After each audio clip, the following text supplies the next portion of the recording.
জাতীয় শিক্ষানীতি 2000 national education policy 2000 প্রণীত হয়েছিল কোভিডের সময়। এ নিয়ে সংসদে যথেষ্ট আলোচনা হয়নি। সংসদের বাইরে শিক্ষা সংক্রান্ত বিষয় যারা স্টেক হোল্ডার, যাদের বলা যেতে পারে অভিভাবক শ্রেণী, শিক্ষক সমাজ, শিক্ষাবিদ সমাজ, তাদের সঙ্গে খুব বিস্তারিত আলোচনা হয়নি। মতামত একটা নেওয়া হয়েছিল বটে, বিভিন্ন বিশ্ববিদ্যালয়ের উপাচার্য তাদের থেকে কিছু মতামত নেওয়া হয়েছিল, কিন্তু বিতর্ক, আলোচনা, প্রশ্নোত্তর তা হয়নি। কোভিডের সময় ওই প্রণীত শিক্ষানীতি এখন আমাদের দেশের সরকারিভাবে শিক্ষানীতি, এবং সেই শিক্ষানীতিতে ত্রিভাষা সূত্রের কথা বলা আছে। আমরা সবাই জানি, বলা হয়েছে যে প্রতি রাজ্যে সেই রাজ্যে স্থানীয় ভাষা ইংরেজি এবং অন্য একটি ভাষা, তৃতীয় একটি ভাষা শেখার কথা বলা হয়েছে। বলা হয়েছে উত্তর ভারতের রাজ্যগুলির ক্ষেত্রে ইংরেজি এবং স্থানীয় ভাষার হিন্দি এবং স্থানীয় ভাষার পাশাপাশি পারতপক্ষে দক্ষিণ ভারতে একটি ভাষা শিখতে হবে। দক্ষিণ ভারতের ক্ষেত্রে বলা হয়েছে হিন্দি, ইংরেজি এবং স্থানীয় ভাষার সঙ্গে সঙ্গে হিন্দি শেখার কথা বলা হয়েছে। অন্য ভাষার মধ্যে হিন্দি শেখার কথা বলা হয়েছে। তামিলনাড়ু আজ থেকে 70 বছর আগে যেমন, তেমনি আজও এই ভাষাসূত্র সরাসরি প্রত্যাখ্যান করেছে। তামিলনাড়ুতে স্কুল স্তর থেকে ক্লাস 12 পর্যন্ত দুটি ভাষা পড়ানো হয়, তামিল এবং ইংরেজি।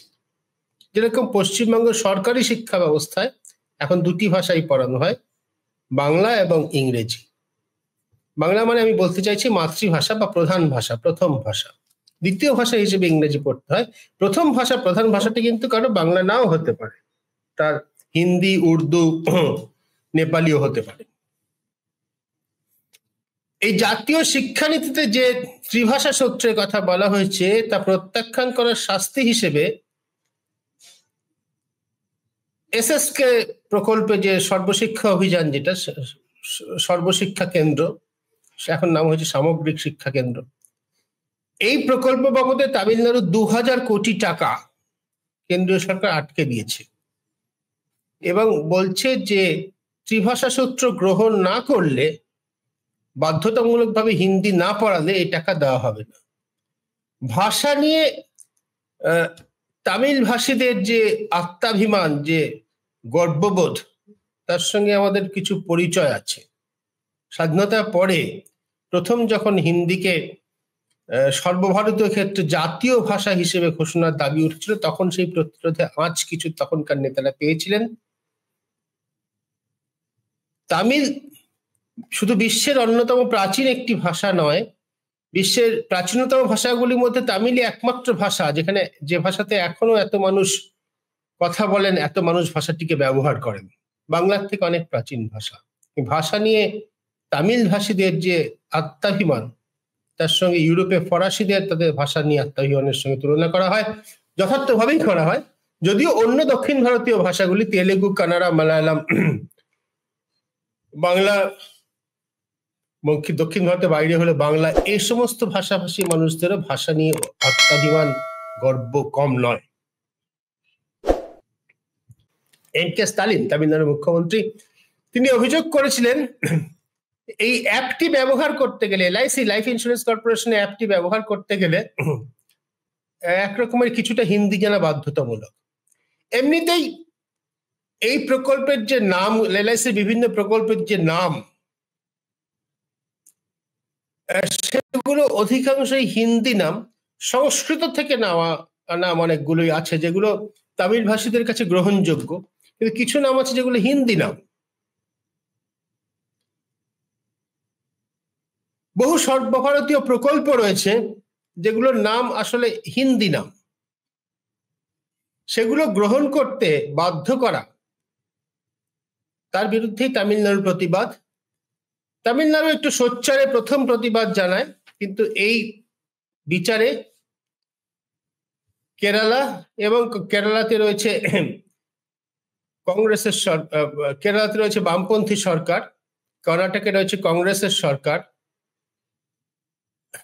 তারাও যথেষ্ট জোরালোভাবে এই নীতির প্রতিবাদ করেছে অতীতে, এবং এই ত্রিভাষা সূত্র চাপিয়ে যদি সরকার দেয় তাহলে ভবিষ্যতে সম্ভবত করবে।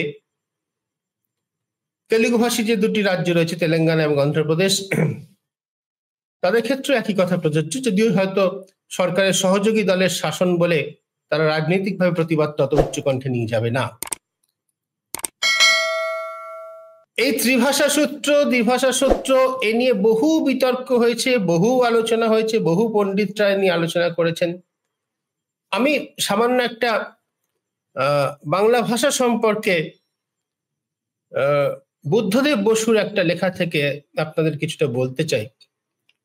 বুদ্ধদেব বসু একটি প্রবন্ধে লিখেছেন, তার বুদ্ধদেব বসুর ভাষা সম্পর্কে জ্ঞান প্রজ্ঞা ইত্যাদি নিয়ে নিশ্চয়ই বাংলা ভাষীদের সন্দেহ নেই, সংশয় থাকার কথা নয়। তিনি একটি প্রবন্ধে লিখেছিলেন যে ছোটবেলা থেকে দুটি ভাষা শেখালে শিশুরা খুব সহজেই দুটি ভাষা শিখতে পারে, যদি দুটি ভাষা একে অপরের থেকে অনেকটা আলাদা হয়। ভাষা সংক্রান্ত পরবর্তীকালের যে সমস্ত নানা অত্যাধুনিক গবেষণা, এখন তো বুদ্ধদেব বসুর আমলের থেকে অনেক বিজ্ঞান অনেক এগিয়ে গেছে, অনেকভাবে কম্পিউটার ব্যবহার করে মস্তিষ্কের কোন অংশ ভাষার জন্য ব্যবহার করা হয়, কিভাবে মানুষ ভাষার ব্যবহার শেখে, ভাষা কতটা শেখার জিনিস, কতটা একেবারে জন্মগত মজ্জাগত জিনিস, এ নিয়ে অনেক তর্ক, অনেক আলোচনা, অনেক চর্চা হয়েছে। সে প্রসঙ্গে আমি যাচ্ছি না, কিন্তু বুদ্ধদেব বসুর বক্তব্যটা ছিল এই যে কোনো বাংলাভাষী শিশুকে, কোনো বাংলা মাতৃভাষা এরকম কোনো পরিবার থেকে আসা কোনো শিশুকে যদি একই সঙ্গে বাংলা এবং ইংরেজি শেখানো হয় তাতে কোনো অসুবিধা হয় না, কিন্তু একই সঙ্গে তাকে বাংলা এবং হিন্দি যদি পড়ানো হয় তাহলে তার অসুবিধা হতে পারে। তার কারণ বাংলা এবং হিন্দির বহু শব্দ খুব কাছাকাছি, বাক্য গঠনের প্রণালী খুব কাছাকাছি, ক্রিয়াপদগুলো অনেকগুলো খুব কাছাকাছি। তিনি একটা উদাহরণ দিয়েছেন কাহিনী। বাংলাতে আমরা বলি কাহিনী, হিন্দিতে হচ্ছে কাহানি। এই দুটো শব্দ কোনো শিশু যদি প্রথমে সঙ্গে সঙ্গে পরপর শেখে দুটি ভাষায়, তাহলে তার পক্ষে আলাদা করা মুশকিল। কিন্তু কাহিনী এবং স্টোরি যদি একসঙ্গে শেখে, তাতে বুদ্ধদেব বসু বলেছেন তাতে কোনো অসুবিধে নেই। আমি এ বিষয়ে কোনো জ্ঞানী পণ্ডিত ব্যক্তি নেই, কোনো বিষয়ে কোনো পাণ্ডিত্য সাংবাদিকদের থাকে না, থাকার কথাও নয়, কিন্তু বহু পণ্ডিত ব্যক্তির সঙ্গে কথা বলার সুযোগ আমার এই প্রসঙ্গে হয়েছে, এবং নিজের ব্যক্তিগত অভিজ্ঞতা থেকেও আমি যেটুকু বলতে পারি তাতে আমার মনে হয় বুদ্ধদেব বসু খুব ভুল বলেননি। বাংলা এবং ইংরেজি ছোটবেলা থেকে একসঙ্গে শেখানো খুব সহজ, বহু মানুষ শিখেছেন। আমাদের প্রজন্মে আমাদের মতো খুব সাধারণ বাংলা মিডিয়াম স্কুলে পড়াশোনা করে যারা এসছেন, তাদের পক্ষে ছোটবেলা একসঙ্গে বাংলা ইংরেজি শিখতে কোনো অসুবিধা হয়নি। পরবর্তীকালে আগে যেটা ছিল ক্লাস 5-6 থেকে সম্ভবত একটা তৃতীয় ভাষা পড়তে হতো, তখন সংস্কৃত পড়ার রেওয়াজ ছিল, সেটা হিন্দিও পড়া যেতে পারে, কোনো অসুবিধা নেই। এই ভাষা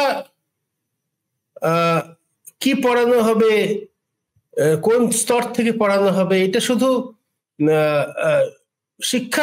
শিক্ষার বিষয় নয়, এর মধ্যে যথেষ্ট রাজনীতি জড়িয়ে আছে। আমাদের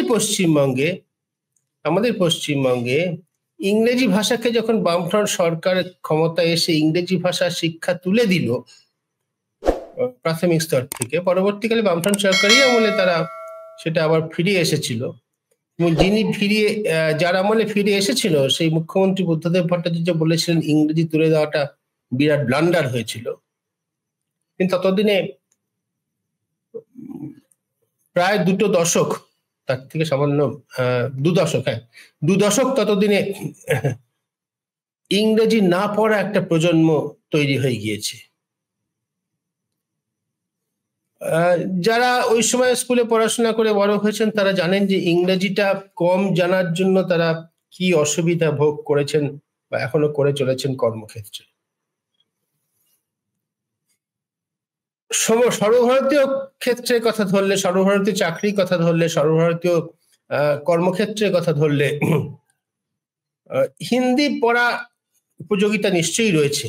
যোগাযোগের ভাষা হিসেবে, বহু মানুষের ভাষা হিসেবে নিশ্চয়ই হিন্দির উপযোগিতা রয়েছে, কিন্তু সরকারিভাবে নীতি হিসেবে বাধ্যতামূলকভাবে হিন্দি যদি চাপিয়ে দেওয়া হয়, তাহলে তামিলনাড়ু যে প্রতিবাদটা করেছে সে প্রতিবাদ অহিন্দিভাষী অধিকাংশ রাজ্য থেকে আসার সম্ভাবনা, এবং এই সমস্যাদীর্ণ সময়ে নতুন একটা সমস্যা তৈরি হবে তার থেকে।